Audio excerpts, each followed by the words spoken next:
Imagine hiking deep into frozen mountains, knowing that any chance of help is hundreds of miles away.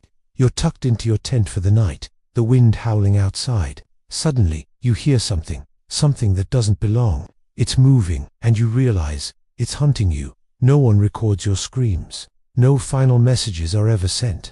You and 8 others will never come back alive. This isn't a horror movie script. This is the true story of what happened in February 1959, when 9 experienced hikers set out on an expedition into the Ural Mountains of the Soviet Union. These weren't amateurs. They were young, incredibly fit, and highly trained for survival in extreme cold. This expedition was a challenge they were prepared for, a test of their skills against one of nature's harshest environments. They had survived brutal conditions before, and were confident they could handle anything the mountains threw at them. But what happened on that fateful night turned their adventure into one of the most chilling and disturbing mysteries in modern history, a puzzle that still baffles investigators and experts over 60 years later. Weeks after their scheduled return, the hikers were officially declared missing. A massive search and rescue operation was launched. The first thing the search team found was the group's tent, perched on a desolate slope known as Kholat Syakhl, which translates to Dead Mountain in the local Mansi language. The scene was immediately unsettling. The tent hadn't just collapsed or been torn by an animal. It had been deliberately slashed open, with large, frantic cuts from the inside.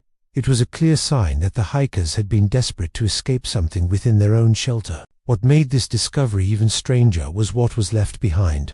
Inside the tent were their boots, heavy coats, supplies, and survival gear.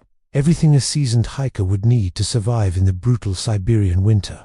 Why would anyone, let alone a group of survival experts, abandon their only protection and flee barefoot into a frozen wasteland where temperatures regularly plummeted to -30°C or -22°F? It made no sense. It was a suicidal act. Following a trail of footprints in the snow, the search party began to piece together a terrifying timeline. The prints showed people running, some wearing only socks, others completely barefoot. They led down the slope, toward a sparse tree line, almost a mile away. It was there, under a large pine tree, that the first 2 bodies were discovered. They were Yuri Krivonishenko and Yuri Doroshenko. They were dressed only in their underwear. Their hands were burned, and nearby, the remnants of a small, hastily built fire were found. It seemed they had desperately tried to stay warm, but it wasn't enough. The next 3 bodies, including that of the group's leader, Igor Dyatlov, were found scattered between the pine tree and the abandoned tent. They appeared to have been trying to make their way back up the slope, perhaps to retrieve their gear. Their frozen postures suggested they had simply collapsed from hypothermia, succumbing to the overwhelming cold. At this point, the tragedy, while bizarre, seemed to have a simple, albeit grim, explanation. They had panicked for some unknown reason and frozen to death. But the search was far from over. The remaining 4 hikers were still missing. It took another 2 months for the spring thaw to reveal the final, horrifying chapter of the story. The last 4 bodies were discovered buried under more than 10 feet of snow in a ravine, a short distance from the pine tree. And it was their injuries that turned this strange case into a truly nightmarish enigma. Lyudmila Dubinina and Semyon Zolotaryov had suffered massive internal chest trauma. Their ribs were crushed with a force so powerful, a medical examiner compared it to the impact of a high-speed car crash. Yet, bafflingly, there were no external wounds, no bruises, no soft tissue damage. It was as if they had been squeezed by an immense, invisible force. The other 2, Nikolai Thibobrignal and Alexander Kolevitov, also had severe injuries. Nikolai had a catastrophic skull fracture, again with no outward sign of a blow. The discoveries got even more grotesque. Lyudmila Dubinina was found missing her tongue, her eyes, and part of her lip tissue. Semyon Zolotaryov was also missing his eyes. Investigators initially thought these soft tissues might have been scavenged by animals post-mortem, but the nature of the other injuries made everything suspect. And then came another bizarre clue. Traces of radioactive contamination were found on the clothing of several of the hikers. Faced with this cascade of inexplicable evidence, the Soviet authorities acted swiftly and secretively. They closed the case, sealing the files for decades. Their official conclusion was that the hikers had died as a result of a compelling natural force. That was it. No further explanation, no details. This vague and unsatisfying verdict only fueled speculation, giving birth to a host of theories that ranged from the plausible to the paranormal.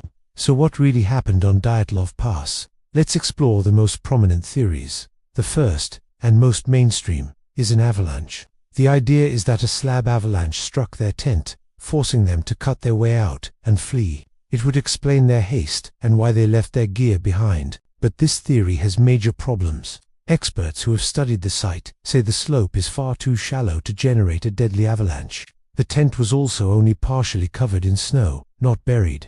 And most importantly, an avalanche doesn't explain the selective, brutal internal injuries, the missing tongue, or the radiation. This leads us to the second theory: secret military weapons testing. The Ural Mountains were a hotbed of Soviet military activity during the Cold War. In fact, local villagers and other witnesses reported seeing strange orange lights and glowing spheres in the sky on the night of the incident. This theory suggests the hikers stumbled upon a secret test of a concussion bomb or a similar radiological weapon. A powerful blast wave could explain the internal injuries without external signs of impact. It could also account for the radiation found on their clothes and why they fled in terror. The government's hasty cover-up would also make perfect sense in this scenario. They would have every reason to hide a fatal military accident. Then there is the infrasound theory, a more scientific but equally terrifying explanation. This theory proposes that a specific wind pattern interacting with the mountain's topography, a phenomenon known as a Karam at Vortex Street, could have generated powerful low-frequency sound waves called infrasound. While inaudible to the human ear, infrasound can have profound physiological and psychological effects. It's been shown to induce feelings of intense panic, dread, paranoia, and disorientation. If the hikers were suddenly hit with a wave of infrasound, they might have experienced an overwhelming, irrational terror, causing them to flee their tent in a state of madness, completely unaware of their actions. But even these top theories leave critical questions unanswered. Why were some of the last bodies found wearing pieces of clothing taken from their deceased friends? This suggests they were lucid enough to attempt survival, not just blindly panicked. Why was one woman's tongue missing? While scavenging as possible, some experts have questioned the neatness of the wound. And why was the tent cut from the inside when it could have been unzipped? Every explanation seems to solve one part of the puzzle while ignoring another. In 2019, nearly 60 years after the incident, Russian authorities reopened the case, hoping to finally put the mystery to rest. After reviewing the evidence, they again concluded that an avalanche, combined with poor visibility, was the cause. They argued that a small, delayed slab avalanche could have happened on that gentle slope. However, this conclusion was widely rejected by independent researchers and the public, who felt it was just another attempt to provide a simple answer to a deeply complex event. Ignoring the most disturbing details, the Dyatlov Pass incident remains one of history's most terrifying unsolved mysteries. Its enduring power doesn't come from a ghost story or a tale of monsters. It comes from the cold, hard facts. 9 capable people, confronted by something unknown, were driven to abandon all logic and run to their deaths. It's a stark reminder of how vulnerable we are, and how easily our understanding of the world can be shattered by forces we cannot see or comprehend. 9 experienced hikers walked into the Ural Mountains. Something unseen and powerful forced them to run for their lives. And whatever happened on that frozen, desolate slope has never been fully explained. Thank you so much for watching. If you found this story as fascinating and chilling as I did, make sure to hit that like button and subscribe for more deep dives into history's greatest mysteries. Let me know in the comments which theory you think is the most plausible. Until next time, stay curious.